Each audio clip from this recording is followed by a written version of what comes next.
Diego here. Want to invite you to go check out Poblis.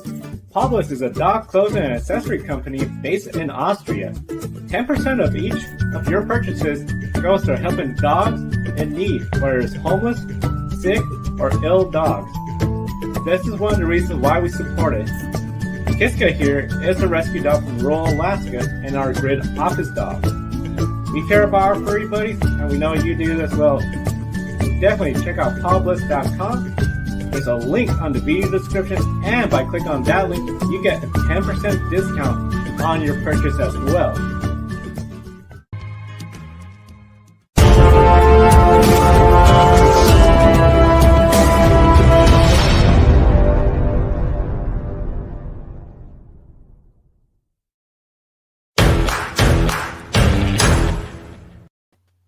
Hello, everyone. Welcome to Grid Live Wrap-Up. Joe here, along with Kobe Lamis from the Podium Finish, Ben Schneider, and Adam Limeries is with us today. We have NASCAR Formula E weekend to discuss, the grid ranking, an update, how much change, and a special thank you to our new subscribers. We hit 175 subscribers, and we encourage everyone watching, be sure to subscribe and participate in the chat room. We'd love to share your comments and answer your questions right here on the air. We'll first start with Formula E. Formula E had a 2-race weekend with Rome for the Rome E-Prix, and today, Stoffel Van Dorn won the race, making Mercedes the first team to have both drivers win a race this season. Sam Bird, the points leader, he was up there in the points, but a last lap crash with Nick de Vries cost him the opportunity to score points. He still leads. Mitch Evans is going to be right behind him in the point stands. Robert Fringe, surprisingly, up there, consistent all year long. And then the two Mercedes drivers, Jaguar leads Mercedes in the constructor with Diaz Tachita third. Right now, we only have 6 races essentially scheduled for Formula E. Assuming no additional races are added or removed, is this the time now going forward for drivers like Antonio Felix Acosta, Lucas Di Grassi, Nissan, and Porsche to try to get wins, especially with only 6 races left?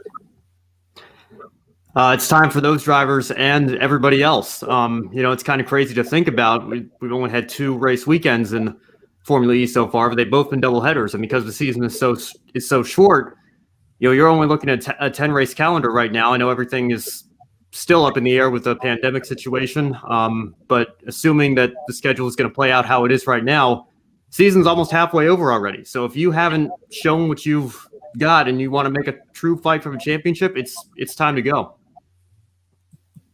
I'll agree with you, Ben. If Antonio Felix da Costa and Lucas Di Grassi, they gotta start performing like within at the next race if they want to contend for the championship. It'll be nice because the series goes to a natural road course instead of a street track. So anything can happen in Valencia, Spain. Yes, I definitely believe it is time for those drivers to get on with the program. Like Ben mentioned, it's crazy because it seems like we're getting like near halfway through the season. And look at the defending series champion Antonio Felix Acosta. I know I brought this up on yesterday's Grid Live pre-race, but it's really wild that Antonio Felix Acosta is right there, as you can see on the screen, 10th in the point standings. I thought Antonio Felix Acosta would be a little bit higher than that. So definitely at this point, I'm a little surprised that he hasn't performed better than he already has. As you mentioned, with the points, it's really amazing. Only 2 drivers so far haven't scored points in Formula E. Very competitive as always. And Nick de Vries, he went from points leader to just dropping down 2 DNFs, no points. Not the points leader, of course. Mitch Evans and Sam Bird are making it Jaguar 1-2. Was Nick de Vries a victim of Formula E craziness, or did he fail to deliver as the points leader? Well, it really seems like Formula E craziness. As we know, anything can happen in Formula E, and some things are just totally out of your control. But definitely, when you're looking at the weekend at Rome, you have to really think for Nick de Vries this entire weekend wasn't what you probably expected. So if I'm him, yes, you're gonna try to put this behind you and move forward. But at the same time, I feel like I let the team down, even if some of the things that happened this weekend were not, totally in my control. Yes, Carl, I agree with you, Kobe. Nick DeFries has to show what he's made of at the next Formula E race in Spain. He didn't have a lot of success this weekend in Rome, but as the season goes along, I wouldn't be surprised if he wins at least a couple races and contends for the championship. You bring up a good point about the next race weekend at a natural road course at Valencia. That's something where I feel, especially Nick DeFries, that could be something of strength towards him, but still it's going to be very fierce competition, especially trying to beat Sam Bird. That Jaguar team is looking really good. Of course, April 24th, 25th will be that next race at Valencia. Which drivers or teams do you feel are going to be under the most pressure entering that weekend? Well, I think it's going to certainly be Diaz Techeetah, specifically Antonio Felix da Costa. I know. I feel like I'm really beating a dead horse at this point talking about da Costa, but you're the defending champion. It's really time to get out there and score a lot more points. Try to roll off a couple of wins and try to do the best that you possibly can and try to defend your championship. I think it has to be Sam Bird. Sam Bird's leading the points right now, and he had a good race going. I think he finished second in the first race, but to get taken out in the second race, you can't let that negative momentum get to you, especially if you're the points leader. So Sam Bird, I know he's got a championship lead to defend right now. I think it's got to be him. You bring up a really good point with Sam Bird, especially we've seen him lead the points before. Some reason or another, he loses that points lead, and it just seems that second half of the season, things just don't go his way. Of course, he's with Jaguar, brand new team for him. It's going to be really interesting to see what happens with Formula E. And of course, April 24th, 25th, definitely Grid Live Prix. We'll be discussing that. Now, here's an update from Danielle from Monza, the Temple of Speed. From Monza, it's not a very shiny day here at the Autodromo. As you can see, a lot of rain today, unlike yesterday. We are here for the first round of the 2021 season of the Ferrari Challenge, both of the Coppa Shell and the Trofeo Pirelli. Yesterday, there's been the first two races of the weekend. We're in front of the Iron Dames Hospitality, Iron Lynx, which is the team that manages the all-female crew that races both in the WEC and the ELMS. And this weekend they are racing with Michel Gatting here at the Autodromo Nazionale di Monza for the first race of the Ferrari Challenge. It's the first year that Michel is racing here full-time in this season. And she started pretty well yesterday. She took the victory in the first race, starting from third place on the grid. She was not super happy with third in qualifying, but she definitely had a great race, managed to avoid some traffic jams and accidents in the first corner, usual chaos into the first corner in Monza, the first chicane. And again, she took a great victory, and she is looking forward to do more of it today.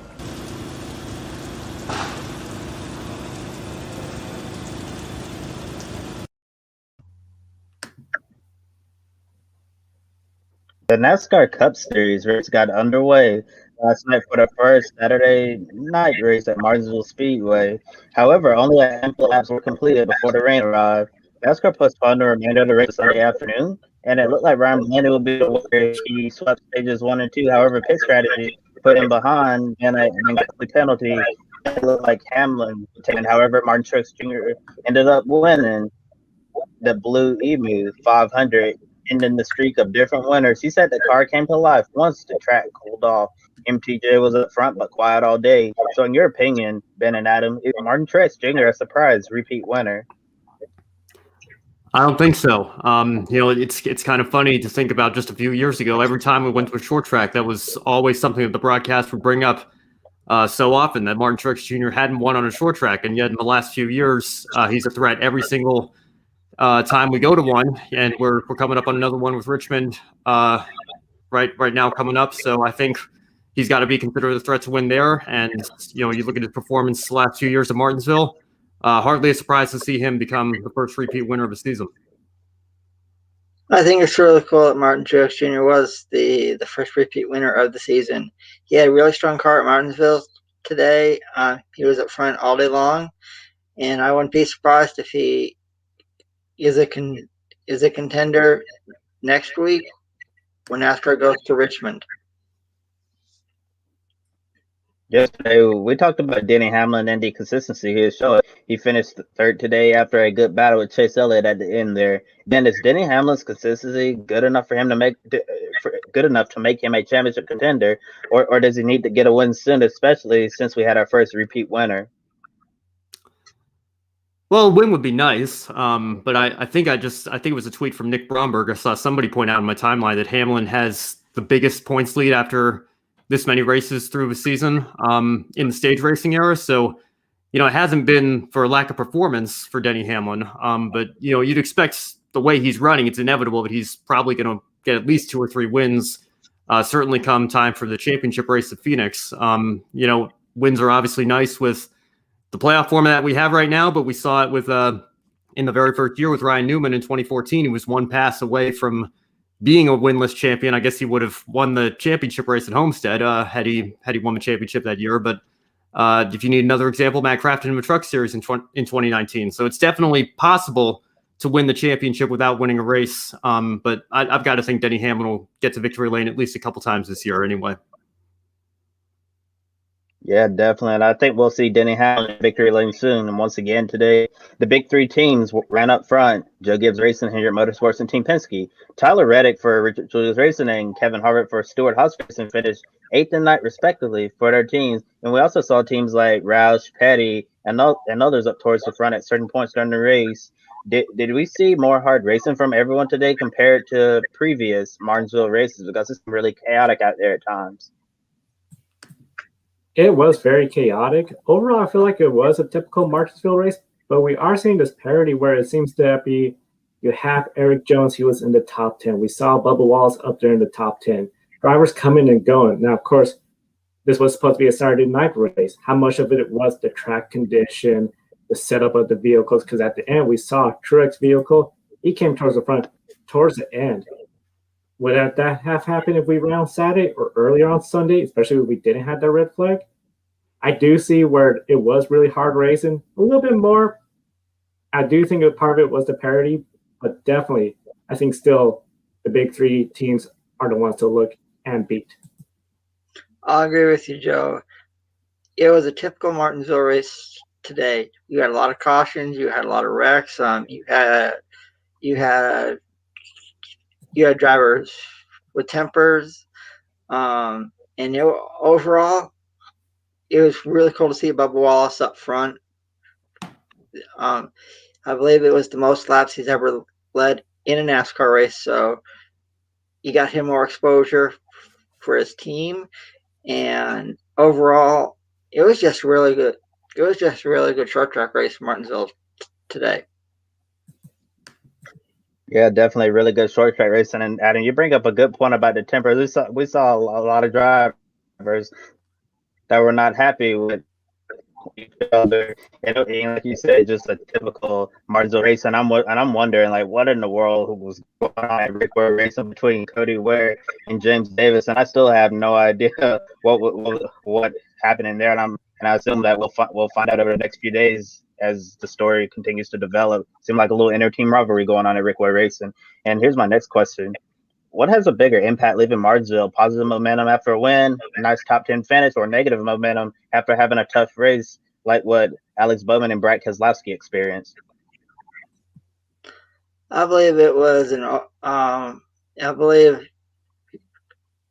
positive momentum going into Richmond. It's going to be hard to beat the top 3 teams in Hendrick Motorsports, Joe Gibbs Racing, and Team Penske. They've all been really dominant at Richmond in the past, so it's just going to be a really interesting race in Richmond next Sunday afternoon. I think it has to be positive momentum as well, especially for Martin Truex Jr. Like I was mentioning a little bit earlier in the broadcast, how he's really come alive in the short tracks for the last few years, and to become the first repeat winner in a season where we've seen seven different winners in the first 7 races. I think for him to be the first driver to break through and get that second win, has got to leave him with a lot of momentum heading to Richmond. Definitely agreed. And it's been said, the next race coming up is Richmond, another short track, and that's going to happen next Sunday afternoon on Fox. And Martin Truex Jr. has been good at Richmond. And as you also said, Ben, people kept wondering, when is Martin Truex Jr. finally going to win a short track race? Then he won a short track race, and then won a few more short track races. So is Martin Truex Jr. at the level we saw?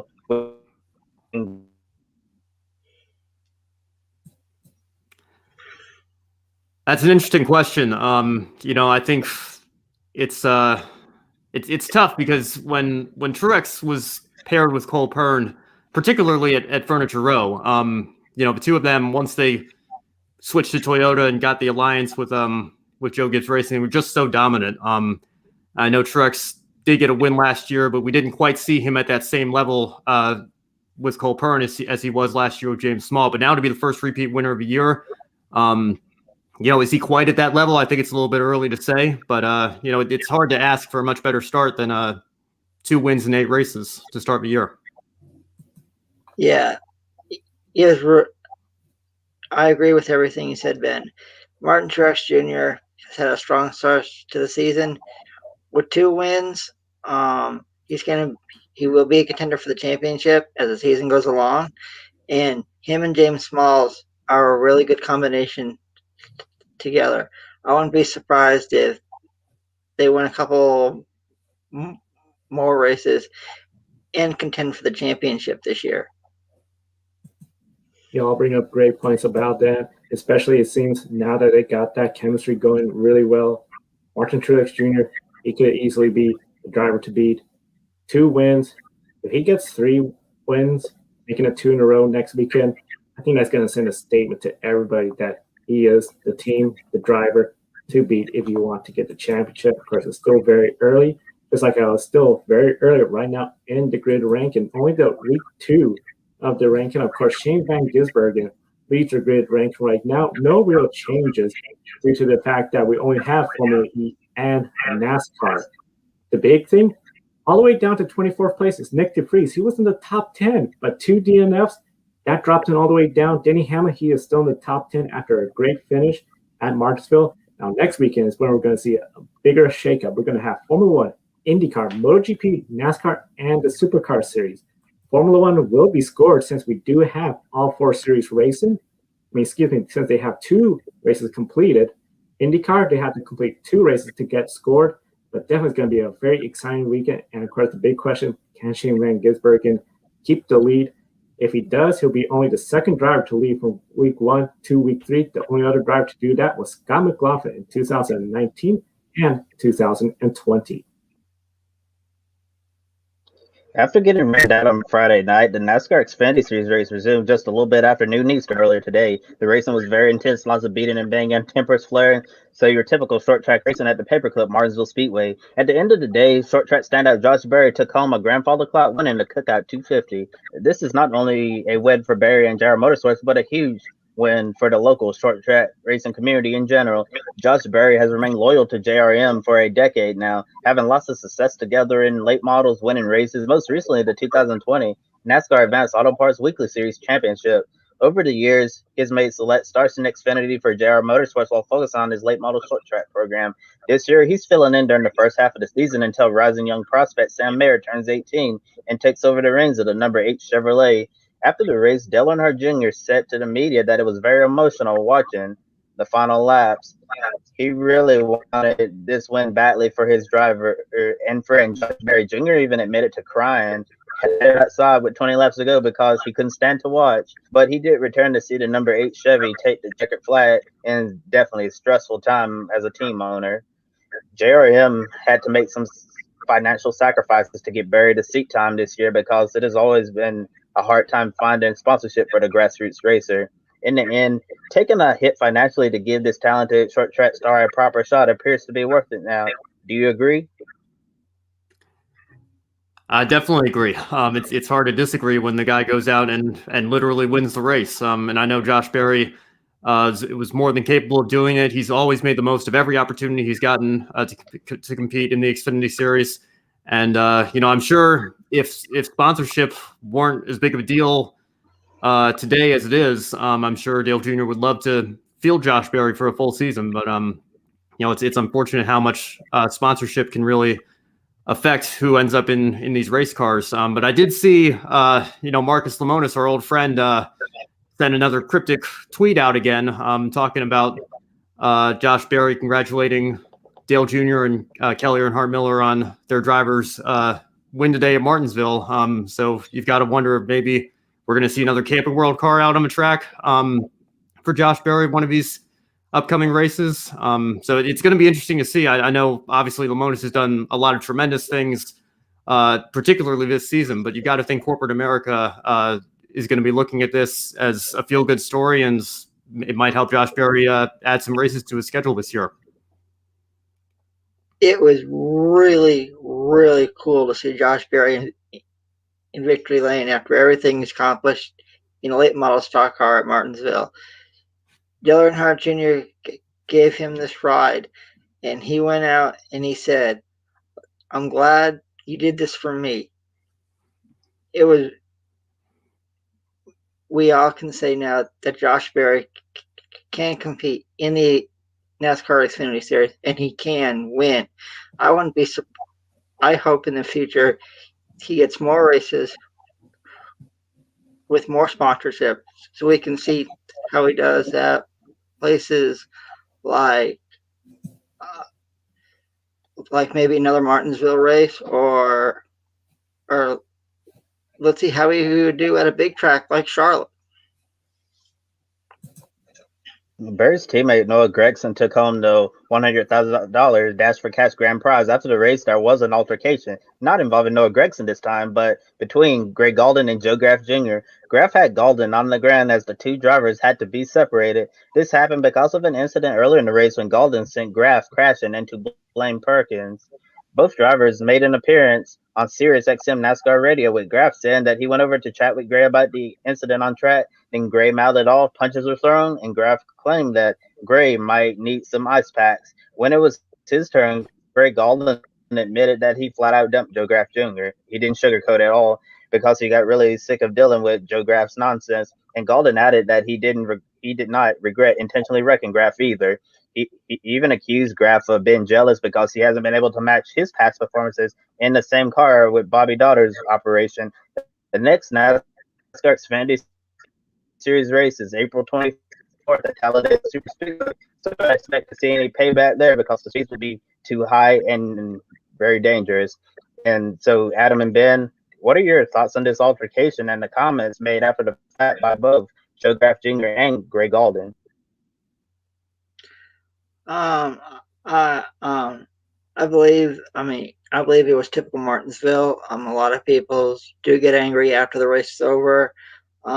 So hopefully they'll settle the differences, because when we get to Talladega, it's going to be hold your breath, put your foot on the floor, and don't let up. It's going to, I hope hopefully they'll put away their differences down the road. I don't have too much to say about it. A couple of guys at the back of the pack taking a few punches at each other. Although I guess if I had to say a couple of things, I'm always going to be on the side of the argument where I say an intentional wreck is not a good thing.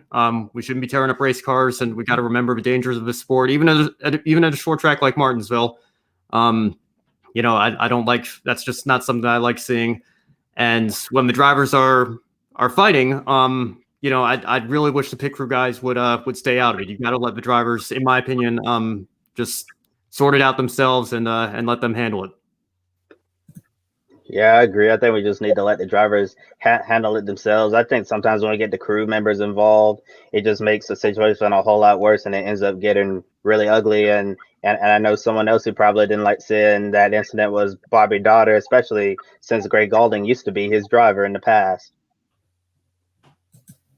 Very tense racing overall, and of course hot tempers, typical Martinsville.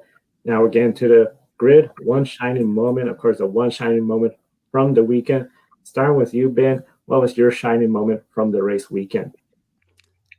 Well, forgive me for taking the easy, obvious one, but I've got to go with Josh Berry. It's been a long time coming for him, and to see him get a victory in a NASCAR National Series race for Dale Jr. I can only imagine what the emotions must have been like back at Junior Motorsports. And like I said, I hope Josh Berry gets even more opportunities, because he definitely showed that he has what it takes to be a winner and compete in the Xfinity Series. I'm going with Josh Berry as well. And this is a huge win for the short track community, because Josh Berry is an old school racer. It's really crazy that Josh Berry is 30 years old and, he's just now getting this opportunity. And it just goes to show, not just in racing, but life in general, when it's your time, great things will happen. And right now, Josh Berry is sitting on top of the world. He, after believing in himself all of these years, it took him a lot longer than others to get this kind of opportunity. But nevertheless, he's here. He's a NASCAR Xfinity Series winner forever, and this is a huge victory for all the local short track racers out there who were not able to get this wonderful opportunity. Well, I guess I have to go with consensus and go with Josh Berry. Like I said earlier, this is really awesome for him. Really awesome for the local short track drivers all across the country. That probably watch this race and say, hey, maybe if I come in a big series like the Xfinity Series, I can win. Over the years, you've had a lot of really good overall short track drivers compete in the Xfinity Series, like Robert Presley from Asheville, North Carolina. And with Junior Motorsports, this is a huge momentum going forward when they get to Talladega in a couple weeks. When it comes from me, I'm going to go a little bit of a different route. I have to go with Stoffel Van Dorn. Look at his race weekend. Got the pole. First lap, first corner, gets taken out. Falls to the back, worked his way to the front of race one, but then gets in that late caution, big crash. That team crashed all night to get that car ready for the next day for the second race. Still, he gets in the top 10 qualifying and still comes up to the front, gets a lead, and then they had a one-lap shootout at that race, pulls off, gets a win, very popular win. He even got fan boost because, of course, Formula E, the fans do have a vote in the fan boost.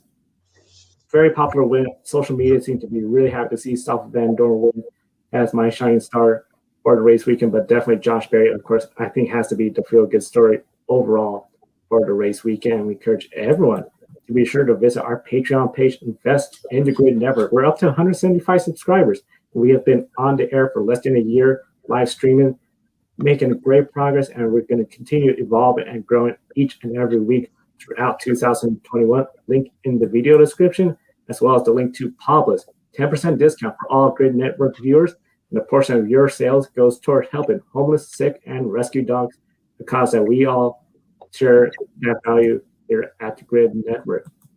Definitely overall a very exciting show. We thank everyone for joining us. For Kobe Lambert at the podium finish, Ben Schneider and Adam Lemeries, I'm Joe Sandiego.